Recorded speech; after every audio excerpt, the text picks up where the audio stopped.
dataset pengenalan wajah dengan menggunakan kamera handphone. Proses pengumpulan melibatkan beberapa orang dengan variasi angle, jarak, dan close up. Data yang terdiri dari citra RGB dalam format JPG disimpan dalam folder image attendance dengan subfolder yang diberi label sesuai nama pemilik data. Dataset realnya terdiri dari 3 orang dengan masing-masing 25 gambar, sedangkan dataset online terdiri dari 2 orang dengan total 50 gambar. Lalu, bagian pembahasan yang pertama ialah pre-processing. Citra wajah dimasukkan ke dalam jaringan. Lalu proses pre-processing melibatkan normalisasi intensitas pixel, deteksi wajah, dan penyelarasan wajah untuk memastikan konsistensi posisi fitur wajah. Lakukan pra-pemrosesan data seperti resizing, normalisasi, dan augmentasi untuk meningkatkan keberagaman dan kualitas datasetnya. Yang kedua ialah pelatihan model. Gunakan dataset yang telah diproses untuk melatih model CNN dengan menentukan parameter pelatihan seperti learning rate, batch size, dan jumlah epochnya. Yang ketiga adalah evaluasi modelnya dapat dilihat pada gambar 1 dan gambar 2. Lalu yang keempat ada training set.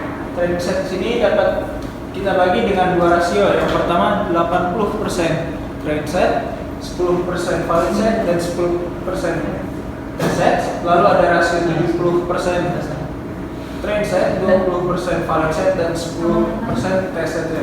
Hasil pembagiannya dapat dilihat pada gambar di sebelah kiri.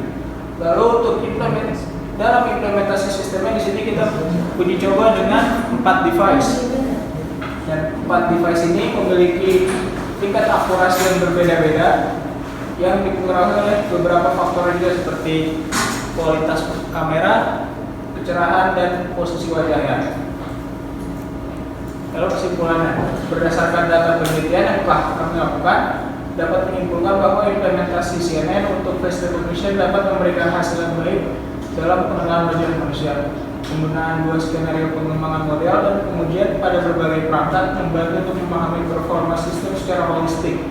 Meskipun hasil akurasi bervariasi, namun implementasi CNN memberikan landasan yang solid untuk pengenalan wajah yang dapat ditingkatkan melalui penyesuaian dan pengoptimalan lebih lanjut.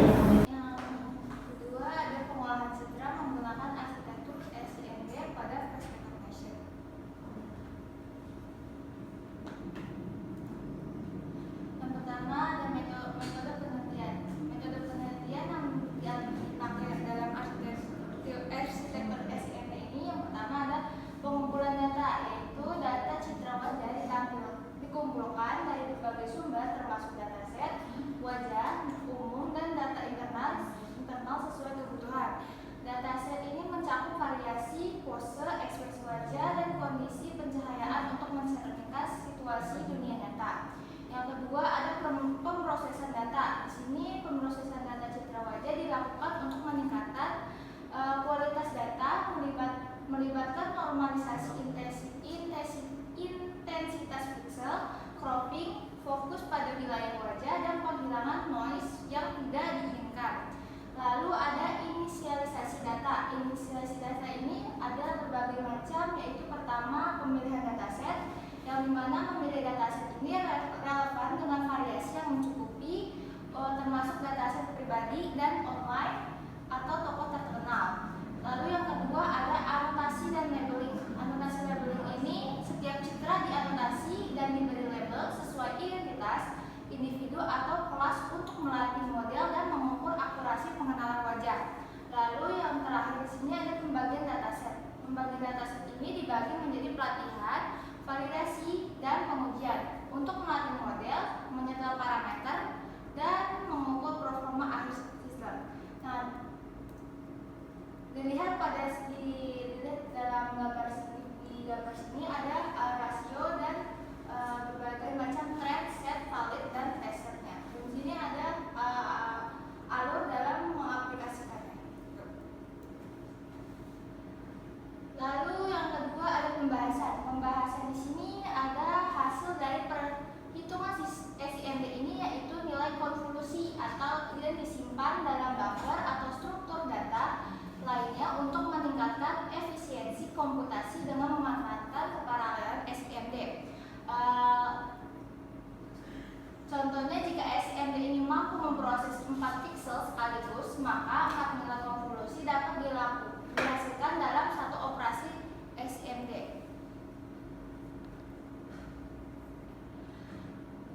Dibandingkan dengan satu nilai konvolusi dalam satu operasi pada pendekatan non-SIMD, ini menghasilkan peningkatan signifikan dalam kecepatan pemrosesan, terutama saat menghadapi gambar berukuran besar atau banyak operasi konvolusi seperti pada proses citra wajah. 1.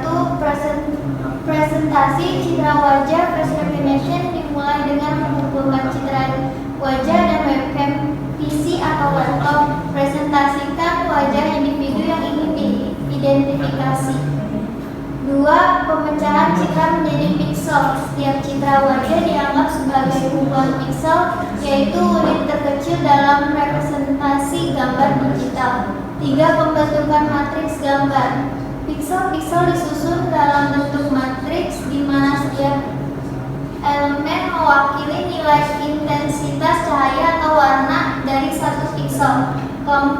Resolusi citra. Resolusi citra dapat bervariasi mencerminkan jumlah piksel yang digunakan. Resolusi tinggi memberi detail halus namun memerlukan lebih banyak daya komputasi. Selanjutnya kelima, praprosesor atau opsional. Praprosesor dapat mencakup normalisasi warna, cropping, atau penghilangan noise untuk meningkatkan kualitas citra. 6. Pemrosesan distribusi data. Citra otomatisnya dipecah menjadi bagian-bagian kecil untuk distribusi data yang lebih baik, memanfaatkan SIMD untuk meningkatkan efisiensi operasi konvolusi. 7. Representasi digital. Citra diubah menjadi referensi digital yang dapat diterima oleh algoritma pengenalan wajah, mencerminkan karakteristik unik wajah. 8. Dataset referensi. Citra diproses dibandingkan dengan dataset representasi wajah individu. Algoritma pengenalan wajah digunakan dalam proses perbandingan. 9. Verifikasi. Berdasarkan hasil perbandingan, sistem dapat mengidentifikasi individu dengan menentukan apakah wajah dikenal sesuai kelas dataset yang ada atau tidak dikenal. Kesimpulannya, penerapan arsitektur SIMD atau Single Intelligent Multi-Data dalam pengelolaan citra untuk aplikasi pengenalan wajah. Arsitektur SIMD menawarkan potensi peningkatan kinerja melalui eksekusi paralel operasi pada beberapa data, terutama dalam konteks pengolahan gambar yang memerlukan manipulasi vektor intensif. Dari kelompok kami, Kurang lebihnya mohon maaf. Wassalamualaikum Assalamualaikum warahmatullahi wabarakatuh.